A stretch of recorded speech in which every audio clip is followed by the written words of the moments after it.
Rain beat against the windshield as the car moved through the crowded streets of Ngporo. Inside, the air was heavy with tension. Emeka's voice rose and fell like thunder, sharp and impatient. He was angry over something small, something that didn't deserve the storm he was creating, but he didn't care. Every word he threw at Ngozi was like a stone, meant to hurt, meant to silence her.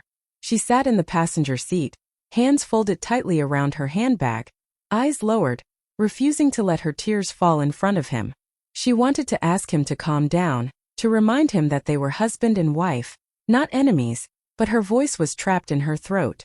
Emeka slammed his hand against the steering wheel, muttering insults under his breath as the rain grew heavier outside. The sound of the wipers fighting against the downpour filled the silence between his outbursts. Ngozi's heart pounded painfully. She thought about the neighbors who always saw them smiling in public, never knowing how cold the car rides home could be. As Emeka pulled over suddenly by the roadside, the storm outside seemed no different from the one raging inside their marriage. The car screeched to a halt by the side of the road, rain falling in thick sheets that blurred the lights of Ngporo City. Emeka's face twisted with anger as he leaned across the seat. "Get out and walk home," he shouted, his voice louder than the rain. Before Ngozi could say a word, his hand pushed the door open. The cold night air rushed in, carrying the smell of wet dust and petrol. Ngozi's heart sank, but she didn't argue. She knew from experience that no words could soften his rage. Slowly, she gathered her wrapper around her body and stepped out into the storm. Her geli clung heavy to her head as the rain soaked through, her bright colors turning dark and dull. She clutched her small handbag to her chest as if it was the only thing keeping her from breaking apart. The door slammed shut with a cruel finality, and within seconds the car's tires splashed water against her legs as Emeka sped off, leaving her standing alone on the roadside. Ngozi took a shaky breath, her chest tight. The rain was cold, seeping through her clothes, dripping down her face, mixing with the tears she could no longer hide. Each step she took felt heavier than the last. Cars passed by quickly, their headlights flashing across her wet figure, some drivers slowing down for a moment, only to continue without stopping. Her slippers sank into muddy puddles, the water rising around her ankles, yet she kept walking, one foot after the other. Her mind was filled with questions she dared not voice. How could a man she had given her life to throw her out like this? How could love turn so cruel? She hugged herself tightly as thunder rolled in the sky, her body trembling from both cold and heartbreak. The world around her seemed deaf to her pain. The rushing cars, the neon lights of Ngporo, the rain beating endlessly against her skin.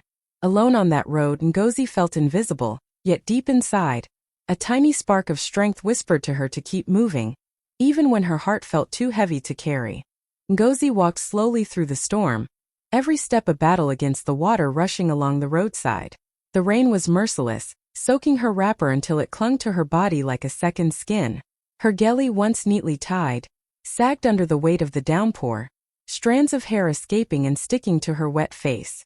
Her slippers slapped against the muddy ground, splashing water onto her legs with each step. She held her handbag close to her chest as though it was the last piece of dignity she had left. Headlights from speeding cars cut through the curtain of rain, blinding her eyes. Some drivers glanced at her, this lone woman drenched and shivering in the dark, but none stopped.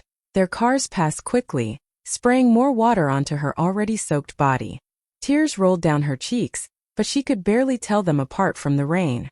Every blink stung, every breath caught in her chest. Her mind replayed Emeka's angry voice, the slam of the car door, the way he drove off without looking back. Her body trembled from the cold, but the ache in her heart was sharper than the storm. Each drop of rain felt like a reminder of her humiliation. She whispered prayers under her breath, her voice breaking with the wind. "God, give me strength. Please don't let me fall." She tried to walk faster, but the mud sucked at her feet, slowing her down. A bus roared past, its tires splashing a wave of dirty water that drenched her completely. She stopped in her tracks, gasping, her chest tightening as though the world itself was mocking her pain. Still she lifted her head. Through the blur of water in her eyes, she could see the faint glow of streetlights in the distance. She forced her legs to keep moving, one shaky step at a time. Though her body was weak, a quiet fire began to rise inside her, a refusal to let this storm or her husband's cruelty defeat her. She was soaked, humiliated, and broken-hearted, but she was still walking. Ngozi's feet dragged through the muddy water, her clothes heavy and soaked, when a sudden rumble of an engine made her look up. A black SUV slowed beside her, the rain streaking its shiny surface. Her heart skipped a beat. She instinctively took a small step back, unsure if this was another driver passing judgment, another stranger who wouldn't care. Then the tinted window rolled down, and a calm, deep voice cut through the storm. "Madam Ngozi? Please get in, you'll catch your death out here." Her body froze. The voice was familiar, steady, kind, so unlike the harshness she had endured all night. She blinked through the rain, searching the driver's face. A tall man in a crisp jacket leaned slightly out of the car, holding an umbrella to shield her from the downpour. The sight made her heart flutter with disbelief and relief. After what felt like hours of walking through the cold and humiliation, someone had stopped. Someone saw her. Tears mingled with the rain as Ngozi nodded slowly, her voice caught in her throat. She stepped closer, her wet wrapper clinging to her legs, her slippers squishing through the mud. The man extended his hand, but it was his eyes that made her trust him immediately, warm, concerned, steady. He didn't rush her or make her feel small. He only waited patiently, letting her take her time to step onto the wet roadside. When she finally got inside the SUV, the warmth hit her like a wave. The engine hummed gently, the windshield wipers slicing through the rain as if they were clearing away all the heaviness of the night. Ngozi wrapped her arms around herself, shivering, while the man draped his jacket over her shoulders. For the first time that evening she felt safe. For the first time someone had treated her with care, not anger. The streets of Nkporo, still drenched and chaotic, faded around her as she sank into the soft leather seat, a fragile sense of hope starting to flicker in her chest. It was only then, looking up at the man beside, Ngozi's eyes widened as she looked up at the man who had stopped for her. Recognition hit her like lightning. This was Chief Okafor, Emeka's boss, the CEO of the very company where her husband worked. Her heart skipped a beat, part fear, part disbelief. How could someone so important, someone she had only seen in meetings and occasional office events, be standing here in the pouring rain, holding an umbrella over her? The storm no longer felt as heavy, though the rain continued to soak her, because the sheer shock of his presence left her trembling in a different way. Chief Okafor stepped out of the SUV with calm authority. His polished shoes sank slightly into the wet street, but he didn't rush. Every movement was deliberate, controlled, radiating a confidence that immediately made Ngozi feel protected. He held the umbrella high over her, letting the rain pour down around him instead, shielding her completely. His eyes scanned her from head to toe, not with judgment or curiosity, but with a rare human kindness that Ngozi had not expected from anyone in power. She could see the concern etched in the lines of his face, the gentle furrow of his brow, and it made her chest tighten in ways she couldn't explain. "Are you all right?" he asked, his voice deep, steady, and calm, cutting through the sounds of thunder and the splashing water around them. Ngozi could barely speak, her lips trembling. All she could do was nod, feeling the weight of the night's humiliation pressing against her chest. The umbrella was like a shield. The warmth of his jacket she draped around her shoulders, a comfort she hadn't felt in hours. As he helped her step closer to the car, she realized the full reality. The man who could have ignored her, the man who could have driven past, had stopped. Not only that, but he had taken the time to ensure she was safe, to meet her with respect and care. In that moment, Ngozi felt a mixture of awe, gratitude, and an unfamiliar flicker of hope. The world age. Chief Okafor gently draped his dark jacket over Ngozi's soaked shoulders, the warmth instantly soaking through the wet fabric of her wrapper.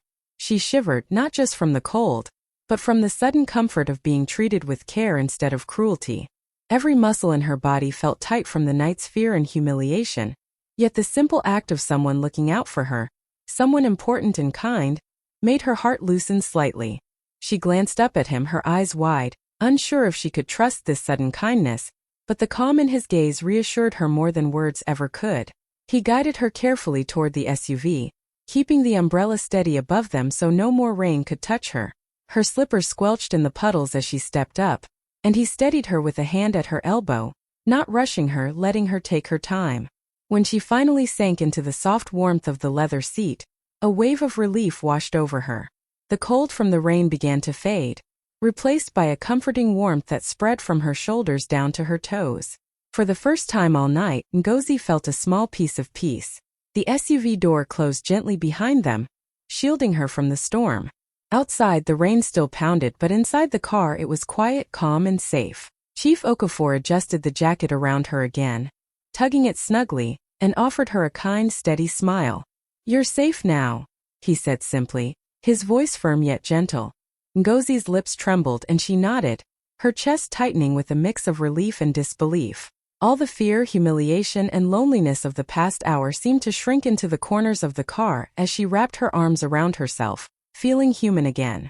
For the first time that night, someone saw her, not as an object of anger, not as a name on a marriage certificate, but as a person who deserved care, respect, and protection. And in that moment, with the rain fading into the background and warmth surrounding her, Ngozi allowed. The SUV moved slowly through Nkporo's wet, glowing streets, the city lights reflecting off the rain-slicked asphalt. Inside, it was warm and quiet, the storm outside a distant roar compared to the stillness between them. Ngozi pressed her hands against her chest, the jacket around her shoulders damp but comforting, her eyes fixed on the window as the lights blurred into streaks of gold and red. She could feel the exhaustion in her body, the shivering from the rain, the ache in her feet, the heaviness of the humiliation she had carried. But for the first time it was met with care, not anger. Chief Okafor glanced at her from the driver's seat. His eyes were steady, serious yet gentle, taking in the tear-streaked face, the soaked hair clinging to her cheeks, the small trembling frame wrapped in his jacket. "No woman deserves this," he said softly, his voice breaking through the hum of the engine and the swish of the wipers. It wasn't a question, it wasn't a judgment. It was a statement that held weight, truth, and empathy all at once. Ngozi lowered her eyes, embarrassed by the tears she hadn't been able to hide, yet comforted by the genuine care in his words. She had spent so long feeling invisible in Emeka's anger, so long being dismissed and humiliated, that hearing someone say she didn't deserve it felt almost unreal. Her fingers gripped the edges of the jacket, clutching the small warmth it offered, and for the first time that night, she felt seen, really seen by someone who mattered. The streets passed silently, the neon signs and headlights painting fleeting colors across her wet face. Ngozi felt a strange mix of relief and vulnerability, her body relaxing for the first time in hours. She wanted to say something, anything, to thank him, to acknowledge the kindness that felt almost foreign, but the words wouldn't come. Instead, she let herself sit quietly, letting the warmth, the protection, and the unexpected kindness wash over her.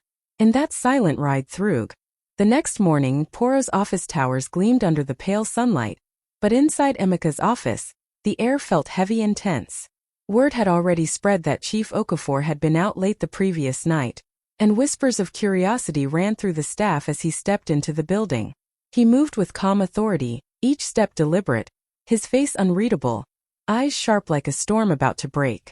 Employees instinctively straightened in their seats, phones paused mid-scroll, and even the chatter of the morning coffee seemed to stop.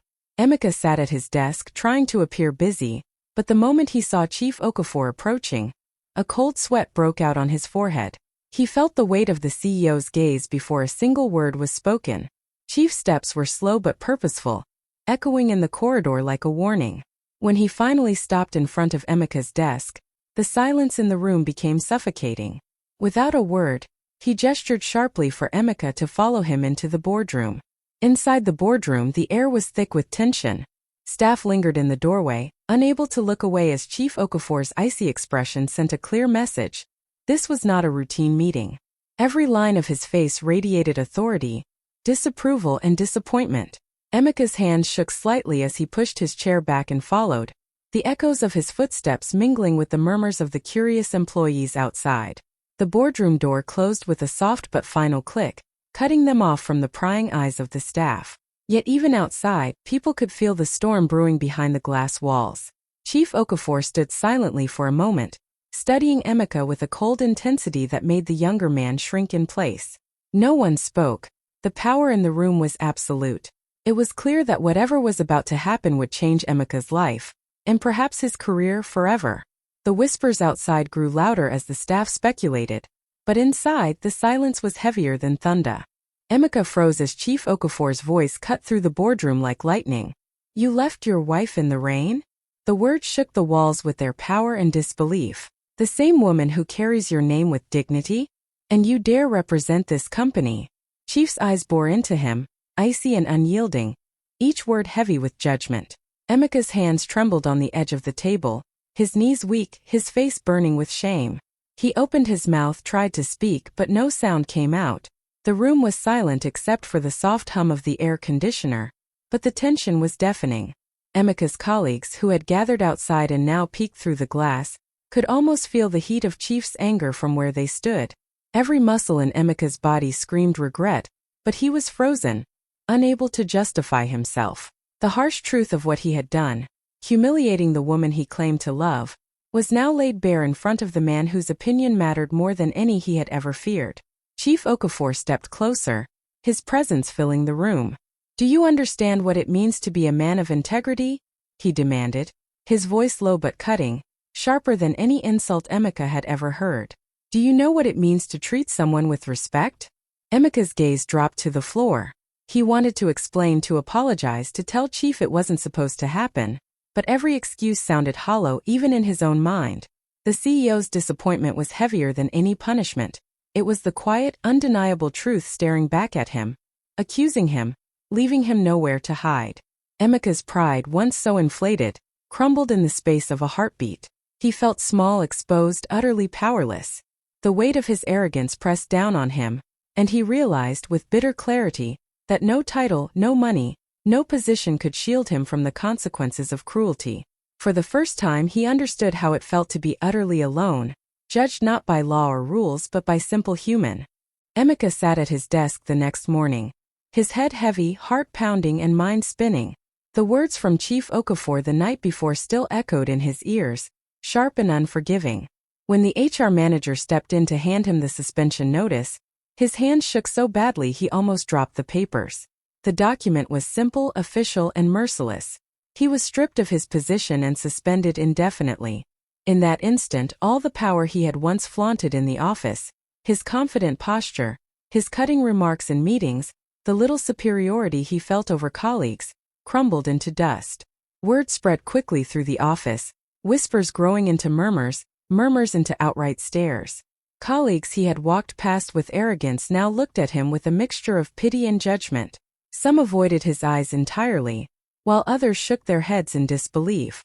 The aura of respect he once commanded was gone, replaced by shame so sharp it cut through him like a knife. He felt exposed, small, and utterly powerless, as if the walls of the office were closing in to remind him of his failures. Sitting alone in the empty boardroom, Emeka replayed the events of the previous night over and over. The image of Ngozi, drenched and humiliated, haunted him. Every step she had taken in the rain, every shiver he had ignored, every tear he had caused, it all pressed down on him like a weight he could not lift. He realized, with a bitter, sinking feeling, that his arrogance and cruelty had cost him more than just a job. It had cost him dignity, respect, and the trust of those around him. For the first time in his life, desperation replaced pride. He wanted to apologize, to beg, to undo the damage he had done, but he knew some things could never be fixed. The power he had wielded so carelessly was gone, and in its place was a raw, aching shame. Emeka's fall was complete, not through violence or force, but through the harsh mirror of his own actions, reflected back at him by. A few days after the stormy night, Ngozi received an unexpected call that made her heart skip a beat. It was Chief Okafor. His voice was calm, respectful, and warm, unlike anything she had heard from anyone connected to her husband.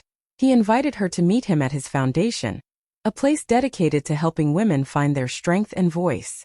She felt a flutter of nervousness and excitement. She had never imagined that someone like him would take notice of her, let alone offer her an opportunity to shine. When she arrived at the foundation, she was struck by the energy of the place. Women laughing, learning, and lifting each other up. Chief Okafor greeted her with the same gentle authority she had seen the night he rescued her. "Ngozi," he said, "I have watched how you carried yourself last night, your strength, your dignity, even in the face of cruelty. I want you to bring that same grace here. Will you join us?" Her eyes widened, tears threatening again, but this time from hope instead of heartbreak. She nodded, barely able to speak, overwhelmed by the gesture of trust and respect. Over the weeks, Ngozi's life began to change. She worked alongside women from all walks of life, sharing her story and inspiring others to stand tall, even when life seemed unfair. Her intelligence and poise, qualities Emeka had often dismissed or belittled, shone brighter than ever. She spoke at events, met with community leaders, and helped design programs that empowered women to rise above their struggles. Every word she spoke carried strength and authenticity, and every action reminded her, and everyone around her, of the woman she truly was. As she walked through the foundation's halls, dressed in vibrant Ankara gowns and adorned in elegant geli, she no longer felt like the powerless woman left in the rain. The world had opened doors she had never imagined, and she walked through them with pride. For the first time, Ngozi realized that her worth had never depended on Emeka's approval. Ngozi's life had changed in ways she never imagined. Gone were the nights of fear and humiliation, replaced by days filled with purpose, pride, and a sense of self she had only dreamed of. Dressed in elegant Ankara gowns that flowed with every step, her geli perfectly arranged, she traveled from city to city, sharing her story of resilience and dignity. Each event, each gathering was a chance to inspire women who had felt silenced or small, to show them that strength could rise from even the darkest moments. Her words carried weight and her presence commanded respect, not because of a title or money, but because she had lived what she spoke of. Audiences listened intently as she spoke, their eyes reflecting admiration and hope. Mothers, daughters, and young women approached her afterward, some with tears, some with smiles, all touched by her courage. She offered advice, shared experiences, and reminded them that no one had the right to diminish their worth. Every handshake, every nod of acknowledgement, reinforced the power she had discovered within herself. Her intelligence, grace, and strength shone brighter than Emeka had ever allowed, and she began to realize how much she had underestimated her own potential. Meanwhile, Emeka's presence in her life faded like a shadow in the morning sun.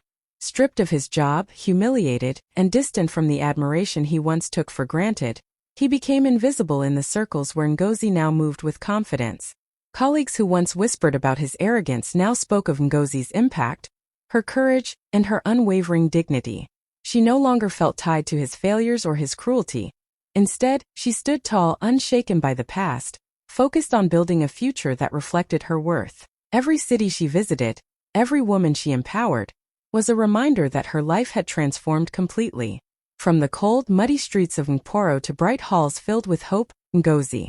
One quiet evening as the sun dipped behind the city skyline, Emeka appeared at Ngozi's doorstep. His shoulders were slumped, his face pale, and his eyes avoided hers at first. Slowly, he sank to his knees, rain from an earlier shower still clinging to his hair and jacket, as if the world itself had weighed him down. "Ngozi, forgive me," he said, his voice breaking, raw and heavy with regret. "I was blind. I didn't see. I didn't understand. I was wrong." Each word hung in the air, thick and painful, a confession he had kept bottled inside for far too long. Ngozi looked down at him, her eyes calm, steady, and full of a quiet strength that contrasted sharply with his desperation. She didn't flinch, she didn't raise her voice, she didn't cry. She simply watched him, letting him see the full weight of what his actions had cost her, the humiliation, the fear, the nights she had spent shivering in the rain, and the years she had carried his disregard for her worth. She could feel his shame, the rawness of his regret, but she did not allow it to move her in the same way he had once moved her with anger. Ngozi looked at Emeka as he knelt before her, his hands trembling, his eyes searching hers for some sign of mercy. But she did not answer in anger, and she did not speak with tears. Instead, she took a slow, steady breath, letting the weight of her own strength fill the space between them. Her voice, calm and clear, carried a quiet authority that made Emeka flinch. "Respect," she said, "is not begged for in the rain. It is lived every day." Her words were simple, yet they cut deeper than any shouting or pleading could.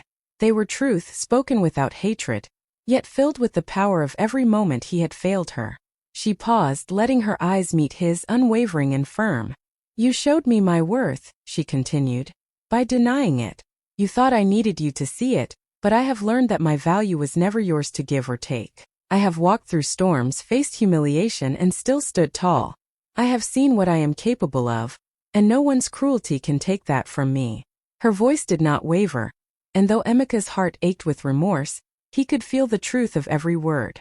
Ngozi stepped past him slowly, her elegant Ankara gown flowing with each step, her geli perfectly in place despite the emotional storm that had once left her trembling. She didn't look back and she didn't need to. She had chosen herself, her dignity, and her life of purpose over the empty apologies and fading power of a man who had once tried to break her. Emeka remained on the ground, silent and broken, watching her leave, realizing that some doors once closed never reopen. In that quiet moment, Ngozi's choice was complete. She had claimed her life, her respect, and her destiny. Her strength no longer depended on anyone else, it was hers alone. And as she walked away, Emeka understood painfully that he had lost far more than his wife's forgiveness. He had lost the chance to ever diminish her again. By the next week, the story of Ngozi had spread through every corner of Nkporo. People spoke of her in hushed tones at markets, in busy office corridors, and over steaming cups of tea in small roadside cafes. They told how a proud wife had been left in the rain by the man she trusted most, and how against all odds she had been rescued, not by a stranger, but by her husband's own boss. Everyone marveled at the courage it took to walk through the storm, both literally and metaphorically, and at the grace with which she carried herself afterward. Children whispered the tale at school, mothers nodded in recognition, and even strangers felt inspired by her strength. What captured hearts most was not just the humiliation she endured, but how she transformed it into power, dignity, and purpose. Chief Okafor's kindness became part of the story, a reminder that compassion can appear in the darkest moments, and that true respect is earned through action, not fear. Ngozi's life had become a symbol, a living example of resilience and self-worth. Her speeches, her work with the foundation, and the way she walked confidently through the streets of Nkporo reminded everyone that no storm could break a woman who knew her own value. And while Emeka faded into whispers of shame, Ngozi rose into the light, her story repeated over and over, not as a tale of suffering, but as a legend of strength, dignity, and the extraordinary power of a woman who refused to be defeated.